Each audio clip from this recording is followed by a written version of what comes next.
అందరికీ happy Easter. అందరికీ పునరుత్థాన శుభాకాంక్షలు. మూలాధారం నుండి అనాహత చక్రంకు, స్వాదిష్టానం నుండి శుద్ధ సాత్విక చక్రంకు, మణిపూరకం నుండి ఆజ్ఞాచక్రంకు చేరుకొని అన్నీ కలిపి సహస్రారంలో ఆత్మజ్ఞానంతో ఆత్మే పరబ్రహ్మంగా జీవిస్తే happy Easter @happy good Friday. That is పునరుత్థానం @ధ్యానం.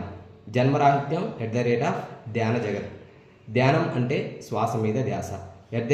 శ్వాసదాత ప్రకృతి. శ్వాసే గురువు. ధ్యానం వల్లనే ఆత్మజ్ఞానం, ఆత్మజ్ఞానం వల్లనే ముక్తి, ఆరోగ్యం, ఆనందం, పునరుత్థానం. Meditation means be with your breath. No breath no life. శ్వాస ఉండటం వల్లనే శరీరం ఉంది, జీవితం ఉంది. శ్వాస మీద ధ్యాస సాధించడమే పునరుత్థానం, రంజాన్, సంక్రాంతి.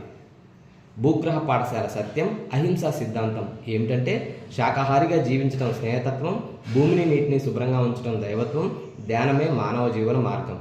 అప్పుడే యోగం, క్షేమం, వసుదైక కుటుంబం, అహింసాయుత భూమాత సాక్షాత్కారం. ధరణి రక్షతి రక్షిత, వృక్షో రక్షతి రక్షిత, ధర్మో రక్షతి రక్షిత. ఆరోగ్య జగత్ శాకాహార జగత్ ప్లస్ ధ్యాన జగత్ ప్లస్ ప్రకృతి జగత్. ఆరోగ్య శక్తి ఆత్మ చైతన్య శక్తి చైతన్యం ప్లస్ శక్తి ప్లస్ ఆత్మజ్ఞానం ధ్యానం ప్లస్ శాకాహారం ప్లస్ శానిటైజర్ శాస్త్రీయ దృక్పథం. శానిటైజర్తో చేతులను ఎల్లప్పుడూ శుభ్రంగా ఉంచుకోండి అంటే భూమిని నీటిని శుభ్రంగా ఉంచండి, మొక్కలు నాటండి అని ప్రకృతి మానవాళికి సూచిస్తున్న ఆరోగ్య సూత్రం.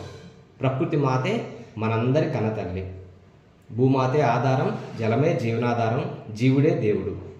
బైబిల్ గ్రంథంలో 731వ పేజీలో దానియేలు 1వ అధ్యాయం 12వ వాక్యం ఏమిటంటే, తినుటకు శాకాధాన్యము, తాగుటకు మంచినీరు నీ దాసులముగా మాకు ఇప్పించి 10 దినముల పిమ్మట మా ముఖములను పరీక్షింపుము అని దానియేలు అనెను.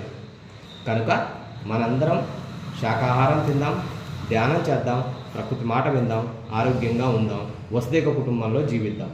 జై శాకాహార జగత్, జై ధ్యాన జగత్, జై ప్రకృతి జగత్, జై ఆరోగ్య జగత్. అందరికీ మరొకసారి హ్యాపీ ఈస్టర్, పునరుత్థాన శుభాకాంక్షలు. నచ్చితే లైక్ చేయండి, అందరికీ తప్పకుండా షేర్ చేయండి. Thank you.